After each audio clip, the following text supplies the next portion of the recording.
This isn't lazy afternoon fishing. It's a high-speed aquatic assembly line where the product flies onto the factory floor. Out here, teamwork isn't just a buzzword. It's the only thing standing between a massive payday and becoming fish food. This isn't a rowboat. It's a floating fortress designed for one purpose: luring a massive population of fish into a giant net. And here comes the silver tide, from the open ocean to a factory conveyor belt in a matter of hours. This journey is brutally efficient. It's a relentless cycle. While one team processes the last haul, another is already deploying the next trap. The work never stops. This is what a million tiny panics look like. But in industrial fishing, this chaos is the sound of success. Now, our sponsor. The modern call to action. Before more maritime dominance, please appease the algorithm gods.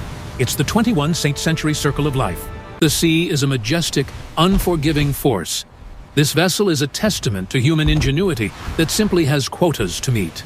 Think of this as the ultimate corner office. The view is incredible, and every decision made here is worth thousands. No pressure. It's less about seeing the fish and more about reading the data. A blip on screen translates to a perfectly timed maneuver. This is organized chaos, a symphony of gloved hands and steel moving at incredible speed. Every second counts with perishables. Some people see a storm as a reason to stay in port.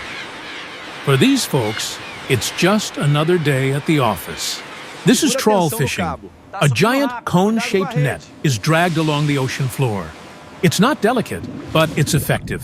Bringing in the net is the moment of truth. A battle of horsepower against the dead weight of the catch and the drag of water. Now for something different. Longline fishing. Instead of one big net, it's one long line with thousands of baited hooks. Each fish is brought in one by one. This slower method is designed to catch larger, more valuable species. Quality over quantity. The rhythm is key. Unhook, slide, repeat. There's a mechanical grace to it, honed by thousands of hours of practice. Once below deck, the sorting begins. Even in the middle of the ocean, the principles of logistics and supply chain are in effect. This next technique is pole and line. It's incredibly labor-intensive, but one of the most sustainable ways to catch tuna. It relies on creating a feeding frenzy. Fishermen become part of the chaos, pulling fish out as fast as they can cast. It's like a popcorn machine, but with fish. The water is churned to excite the school, creating a spectacular, frantic display. The goal is pure efficiency. There's no time to fight. They use the fish's own momentum to swing it onto the deck. When the bite is hot, it's an absolute frenzy. Hundreds of pounds of tuna are brought aboard every minute. Please hit subscribe. This controlled chaos is the result of years of experience. Every person knows their role and executes it flawlessly. Trip, after weeks at sea, battling storms, this is the view every sailor dreams of. The calm waters of home port. The hunt is over. But for the state-of-the-art vessel Antares, the work is never done. Out she goes again, deploying the massive trawl net. Sometimes, the catch includes non-target species. This bycatch is released, which for the local birds is like a national holiday. The modern captain is part sailor, part meteorologist, part marine biologist, and part data analyst. This is the captain's secret weapon, the sonar. That massive red and yellow blob isn't a glitch.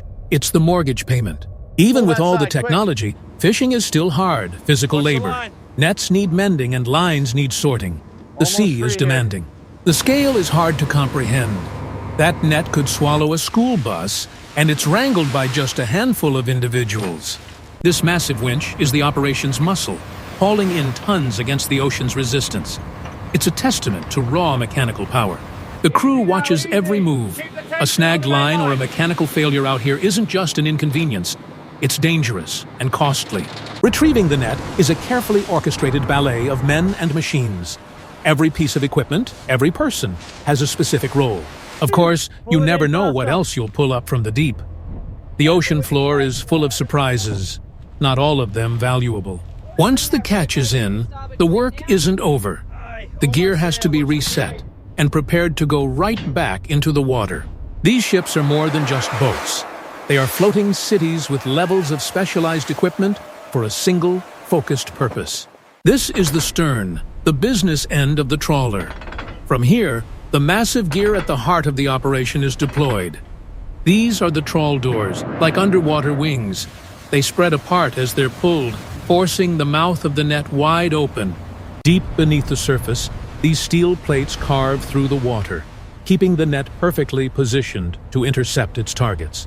The sheer power required to pull this apparatus through the water is immense.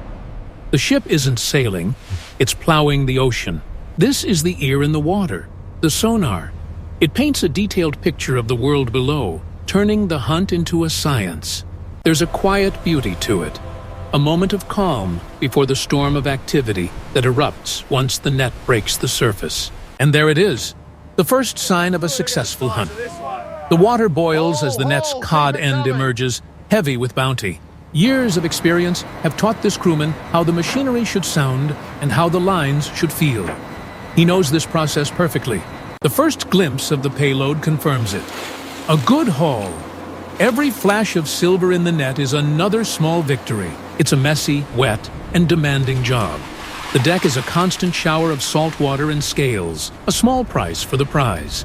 The work doesn't stop when the sun goes down. Fishing is a 24/7 operation, creating an isolated bubble of industry at night. Bringing a full net aboard in the dark adds another layer of complexity and danger. The crew's focus must be absolute. Securing the bag is critical. Once it's safe, the release is pulled, and the result is a literal avalanche of fish. There's no time to celebrate. The catch is immediately moved into the processing pipeline. The clock is ticking on freshness. While one part of the crew sorts the catch, another is already preparing the net to be deployed again. The machine never stops. This is the first stage of sorting, a rapid-fire process of moving the catch from the deck into the onboard factory below. Different nets and techniques yield different results. This haul seems to have targeted larger species, requiring a different approach. What does a successful day look like? A deck so completely covered in fish, you can barely walk. A fisherman's dream. The first step is always a good rinse. It's not just about cleaning, but moving this mountain of product to the next phase. From the net to the pipe to the processing hold. It's a continuous system designed for immense volume with maximum speed. The modern fishing vessel is a marvel. At night, it becomes a self-contained island of light and industry, operating relentlessly. These ships withstand the worst the ocean can throw at them. To a landlubber, this is a terrifying storm. To the crew, it's Tuesday. Maneuvering a vessel this size in heavy seas requires incredible skill. Every wave is a calculation, every turn a critical decision. You get a real sense of the ocean's power here. The ship, so massive in port, is tossed around like a toy by the waves. Even in these conditions, the work continues.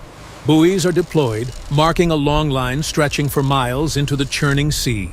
Below deck, sheltered from the storm, the factory floor keeps running. The pace is dictated by the catch, not the weather. Every piece of equipment must be constantly monitored. It's a complex system where a single failure can halt the entire operation. This simple line, dragged through tumultuous water, is the lifeline of the operation, connecting the crew to their unseen quarry. Welcome to the age of automation. This machine can gut and clean a fish faster than the human eye can follow. Inside, it's a terrifying ballet of blades and rollers, a brutal but incredibly effective piece of engineering for one specific task.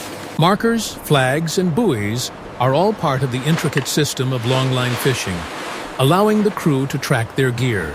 Not everything is automated. Sometimes it still comes down to pure brute strength, hauling in heavy gear by hand. The gaff hook is a simple ancient tool. In skilled hands, it's perfect for quickly and securely boating a large fish. From the hook to the chute, the process is streamlined. The seabirds know the routine, gathering for inevitable discards. The hold is a slippery, challenging environment. But the work must go on, feeding the machine that processes the fish. Unhook, toss, repeat. The crew works with a practiced, almost casual efficiency, accustomed to the repetitive, demanding motions. In this noisy environment, communication is key. A simple hand signal can convey complex instructions, keeping the line moving. The end product of all this work: neatly processed fish, ready to be flash frozen preserving the freshness from the sea. The processing continues. Every fish is handled, cleaned, and prepared for the next stage. It's a disassembly line in reverse. There's an art to this. The perfect cut is quick, clean, and wastes as little as possible, a skill honed over countless hours. The sheer volume is staggering. The conveyor belts are never empty, a constant river of product flowing through the ship's factory. Here, the worker acts as the crucial link between conveyor and machine, ensuring each fish is fed correctly to maintain the pace. The machine takes over, performing the precise, repetitive tasks with inhuman speed. The final product emerges, ready for the next step. This level of automation is impressive on land. In the middle of the rolling ocean, it's nothing short of an engineering miracle. This is a fish water slide, a high-speed transport system moving thousands of pounds of product through the factory in seconds. Human hands provide the final quality control check, sorting fish with a practiced eye that no machine can yet replicate. Precision packing ensures the product is preserved and presented correctly for the market. It's the last touch of care before freezing. And here is the final stop on board, the flash freezer. The temperature plummets, locking in freshness for kitchens miles away. We've seen the whole process, from the chaotic energy of the catch to the relentless ingenuity of automated systems. Now to the raw power and teamwork required to haul in a bounty from the depths. It's a global industry of immense scale, combining ancient traditions with cutting-edge technology. From the relentless push against the waves to the final chaotic catch, it's a constant battle between humanity, machinery, and the ocean. It's a complex world driven by skill and endurance that brings food to our tables. Thank you for watching. Like, subscribe, and explore.